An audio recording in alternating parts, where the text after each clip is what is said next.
Recording इतना हो time गया। वेस्ट नहीं करते हैं कंप्यूटर पे। हेलो फ्रेंड्स, जीएसटी काउंसिल की जो 47th मीटिंग हुई 28-29 जून को 28-29 29 जून जून को को, उसमें कुछ चेंजेस सजेस्ट किए गए हैं होटल इंडस्ट्री के लिए, फूड इंडस्ट्री के लिए, हॉस्पिटल। हॉस्पिटल्स के लिए। और वो ये इम्पोर्टेंट चेंजेस है। तो इस चेंजेस का इफेक्ट आपके बिजनेस में क्या आएगा वो डिस्कस करने के लिए ये वीडियो बना रहे हैं। तो फर्स्ट ऑफ ऑल जो पहला चेंज आया है वो है होटल इंडस्ट्री से related. Hotel rooms priced up to ₹1000 per day propose to be tax at 12%। So पहले ऐसा था कि अगर होटल रूम 1000 से नीचे था तो उस पर टैक्स नहीं नहीं लगता था। था। अब उस पर यह टैक्स लगेगा और ये जो इफेक्ट आएगा 18 जुलाई से। सो जो भी होटल बिजनेस में है उनको रिक्वेस्ट है कि इस चीज को ध्यान रखें और अकॉर्डिंगली अपने बिलिंग में 12% का टैक्स लगाना चालू करें। थोड़ी तैयारी जल्दी से करनी पड़ेगी अगर आप सॉफ्टवेयर का यूज करते हैं तो जो भी आपके सॉफ्टवेयर में चेंजेस करने हो तो वो आप टाइमली जरूर, कर सकें। क्योंकि बहुत सारे सॉफ्टवेयर कंपनीज को भी नहीं पता कि काउंसिल ने ये सारे डिसीजंस लिए हैं। राइट।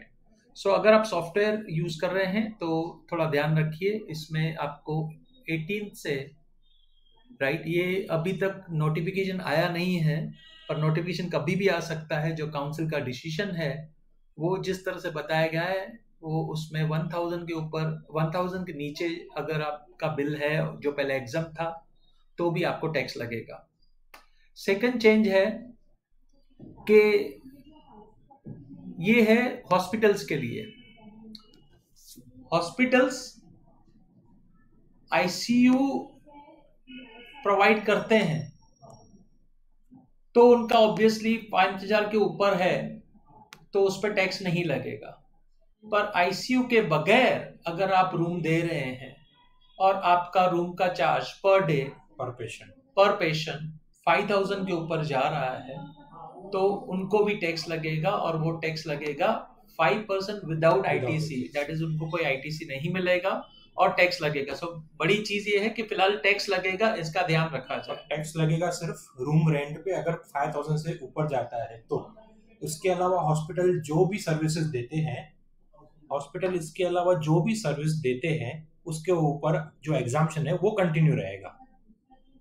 तो हम पहले जो चार चेंजेस है वो डिस्कस ओवरव्यू दे देते हैं और फिर उसके डिटेल में जाते हैं। एक और चीज है, जो फूड यूनिट जो फूड प्रोवाइड करते हैं और पैकेट फूड यानी पैकेज में देते हैं। अब इसमें मैं अपने कलीग से समझना चाहूंगा कि इसमें दाल, आटा, चावल ये सब आ गया। सब आ गया। ओके। सो अगर आप ऐसा बिजनेस कर रहे हैं जिसमें आप पैकिंग वाला फूड दे रहे हैं, पहले ऐसा होता था कि अगर वो ब्रांडेड आइटम नहीं है तो उस पे आपको टैक्स नहीं लगता था। पर अभी ये ब्रांडेड अनब्रांडेड ये सारा जो कंफ्यूजन है वो जीएसटी काउंसिल विड्रॉ कर रहा है और उनका यही कहना है कि पहले से जो अगर पैकिंग किया हुआ मटेरियल आप बेच रहे हैं तो उन पे टैक्स लगेगा।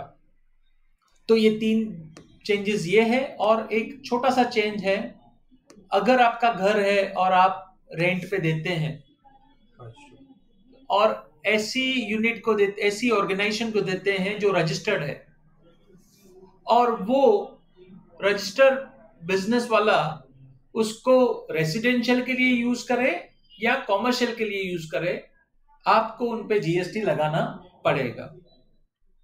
सो ये ओवरऑल चेंजेस है।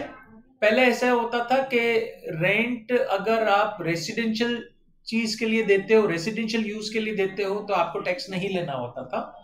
पर अभी थोड़ा चेंज ये कर दिया है कि अगर बिजनेस एंटिटी को आप देते हैं तो आपको उस पर लगाना है, भले वो किसी भी यूज के लिए करें। राइट। ज्यादा डिटेल में डिस्कशन करने के लिए मैं अपने कलीग के साथ थोड़े क्वेश्चंस करूंगा ताकि ज्यादा क्लैरिटी है इन चेंजेस पे। तो ये चार चेंजेस हैं। अशोक, पहले पहले तो होटल्स के लिए ये चेंज है, उसका इफेक्ट होटल्स पे क्या आएगा और उनको क्या क्या ध्यान देना पड़ेगा और किस तरह की तैयारी रखनी पड़ेगी?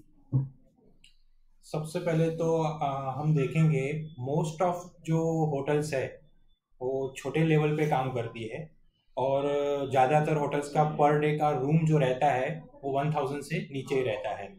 तो अगर इस काउंसिल मीटिंग के डिसीजन को हम ध्यान में रखें तो अभी मोस्ट ऑफ दी होटल्स जो रूम रेंट पे देती है वो सारी कवर हो जाएगी, क्योंकि 1000 से नीचे सब कुछ कवर कर लिया उन्होंने, मतलब 12% रेट पे। तो उनको अभी 18 जुलाई से जो ये रिकमेंडेशन की दिया है काउंसिल ने, वो 18 जुलाई से एप्लीकेबल होने वाला है।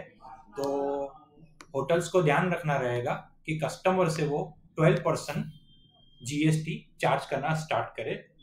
और अगर वो सॉफ्टवेयर यूज कर रहे हैं ये होटल्स, उनका बिलिंग अगर सॉफ्टवेयर है तो उनको जल्द से जल्द सॉफ्टवेयर में अपडेट करना रहेगा, नहीं तो उनको बिलिंग में भी इश्यूज आ सकते हैं। और ये भी है कि काफी सारे होटल्स ओयो के साथ टाइप किए होते हैं। हाँ, तो उनको भी ये चेंजेस करना पड़ेगा। राइट। और इसमें अगर मतलब ओके, तो अभी सारा विड्रॉ किया गया है, अगर फूड के साथ बिल ज्यादा हो रहा है तो पूरे पे 12% लगाना। 12% लगाना। ओके, तो ये पहला होटल्स के लिए, और मुझे नहीं लगता इसमें बिल्कुल क्लैरिटी है, इसमें ज्यादा डिस्कशन की जरूरत नहीं है। सेकंड है कि ये जो हॉस्पिटल पे लगाया है, इसका इफेक्ट हॉस्पिटल्स पे क्या आएगा और उनको क्या क्या तैयारी करनी पड़ेगी? हॉस्पिटल के केस में अगर रूम रेंट 5000 से ऊपर है और वो रूम जो है वो आईसीयू की फैसिलिटी नहीं दे रहा है, तभी 5% जीएसटी लगेगा विदाउट आईटीसी। अब अगर हम देखें तो 5000 अमाउंट बहुत बड़ी अमाउंट है। तो ज़्यादातर ये जो हाई लेवल इनकम ग्रुप के जो पर्सन्स है जो ऐसा प्रेफर करते हैं कि उनको लग्जरियस हॉस्पिटल के अंदर भी लग्जरियस रूम मिले, तो ज़्यादातर ऐसे ही पेशेंट्स कवर होंगे। तो इम्पैक्ट ज़्यादा तो नहीं रहेगा, बड़ी बड़ी हॉस्पिटल्स होगी जहाँ पे ऐसी फैसिलिटी मिलती है तो वो हॉस्पिटल्स ही ज़्यादातर कवर होगी। हाँ, मतलब अगर जो ऐसे हॉस्पिटल्स है, जो बड़ी हॉस्पिटल्स है, जो नाम वाली हॉस्पिटल्स है, उस पे जनरली ऐसा हो सकता है कि 5000 के ऊपर रेंट हो और उन पे लग सकता है। हाँ। अब इसमें आईसीयू पे अगर 5000 से ऊपर भी है तो उन पे टैक्स नहीं लगेगा। अब आईसीयू का मीनिंग इस में दिया हुआ नहीं है, पर मैं समझता हूँ ये आईसीयू का मीनिंग जो मेडिकल प्रैक्टिशनर हैं उनको पता होगा कि what type of room is considered as ICU. तो मेरे हिसाब से उनके अगर मेडिकल प्रैक्टिस में ये डेफिनेशन दी गई है तो उधर से ये मीनिंग लिया जाएगा। तो आईसीयू का मीनिंग अगर खाली आप ऊपर बोर्ड लगा दोगे ये आईसीयू है और आप टैक्स से बच जाओगे, मैं नहीं समझता हूँ ऐसा होगा। तो आपको बिलिंग पे भी देखना पड़ेगा कि जो हॉस्पिटल ने बिल रेज किया है उस बिल के अंदर उन्होंने पर्टिकुलर्स में क्या मेंशन किया है। राइट। सो खाली बिलिंग पे भी मेंशन करो तो क्वालिफाई होगा कि नहीं, वो भी है। तो मेरे हिसाब से आईसीयू का मीनिंग मेडिकल प्रैक्टिस में जरूर कोई डेफिनेशन होगा, उससे लिया जाए। नेक्स्ट है फूड आइटम्स पे, तो इसमें किस तरह की ऑर्गेनाइजेशन कवर हो जा सकती है? फूड आइटम्स के लिए जो ऑर्गेनाइजेशन प्री पैकेज्ड में फूड बेचती है वो कवर होगी, और उसमें भी काउंसिल ने जो पर्टिकुलर इस आइटम के लिए वर्डिंग यूज की है वो दिया है कि सेल ऑन रिटेल बेसिस। तो मैं समझता हूँ कि होलसेल कवर नहीं किया होगा। अब होलसेल और रिटेल कैसे डिफाइन करना है आई डोंट नो कि उन्होंने उसके ऊपर एक्सप्लेनेशन दिया है कि नहीं। तो इधर बेसिकली लिखा हुआ है रिटेल पैक्स, तो रिटेल पैक्स और रिटेल सेल दोनों में मुझे कंफ्यूजिंग लग रहा है। तो रिटेल पैक यानी ऐसा हो सकता है मैं होलसेल वाला हूं पर रिटेल पैकेज वाले आइटम्स में होलसेल में बेचता हूं, राइट। तो मुझे वो टैक्स लगेगा कि नहीं, इस पे थोड़े दिनों में क्लैरिटी आ जाएगा। पर मैं समझता हूं इधर अगर वर्डिंग रिटेल पैक है तो टैक्स लगने के चांसेस हैं। अगर काउंसिल का मीनिंग ये है कि रिटेल सेल, तब उसका मीनिंग बदल जाएगा। फिर शायद होलसेल अगर बिजनेस करने वाला हो और वो ऐसे यूनिट्स बेच रहा, ऐसे पैकेज बेच रहा है तो शायद उसको नहीं लगे। दैट डिपेंड्स, थोड़े दिनों में वो क्लैरिटी ज्यादा आ जाएगा, राइट। अब उसमें बात करते हैं pre package and pre label का। एज पर लीगल मेट्रोलॉजी एक्ट, काउंसिल ने वर्ड रिफर किया है इसके अंदर, pre package and pre label as पर लीगल मेट्रोलॉजी एक्ट। अब इसमें प्री पैकेज की मीनिंग ये है कि जब कस्टमर आपके शॉप पे आ रहा है, आप उनके सामने पैक नहीं कर रहे, प्रोडक्ट जो है वो ऑलरेडी पैक किया हुआ है, जस्ट एक स्पेसिफाइड क्वांटिटी में, 100 ग्राम्स 1 kg जो भी क्वांटिटी हो, उसमें ऑलरेडी पैक किया हुआ है, कस्टमर आता है डायरेक्ट उठा लेता है, आप उसके आगे कुछ भी पैकिंग नहीं कर रहे। तो इसका मतलब ये है कि अगर मैं ऐसी प्लास्टिक बैग में कवर कर रहा हूँ जिसपे कुछ भी लेबलिंग नहीं है, तो भी कवर खाली होगा। एक प्लेन बैग है, हाँ, तो भी उसको प्री पैकेज देना जाएगा, कंसिडर किया जाएगा, राइट। तो ये 3 चेंजेस हुए। और आखिरी चेंज ये है, अगर आप अपना घर रेंट पे देते हैं तो, पर इसमें भी बेसिकली मैं अगर एग्जम्पशन लिमिट के अंदर हूँ और Right. तो मुझे वो एग्जम्पशन लिमिट का बेनिफिट रहेगा कि रहेगा, नहीं? वो एग्जम्पशन लिमिट का बेनिफिट रहेगा।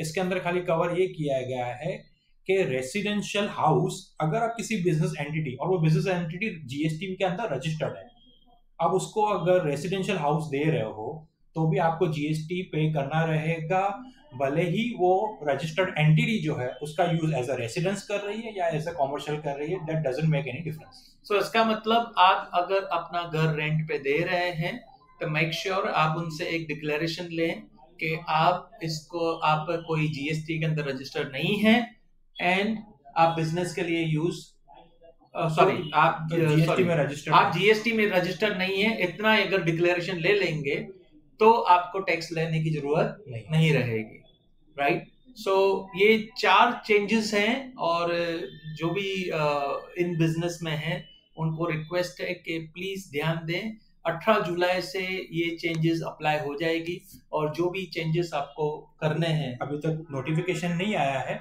हो सकता है नोटिफिकेशन जब गवर्नमेंट दे तो हो सकता है कुछ वर्डिंग्स चेंज भी हो, कुछ अमेंड करे, पर मोस्ट प्रोबेबली वर्डिंग सेम ही रहेगी, तो हमको अभी से इसकी तैयारी करनी रहेगी, राइट।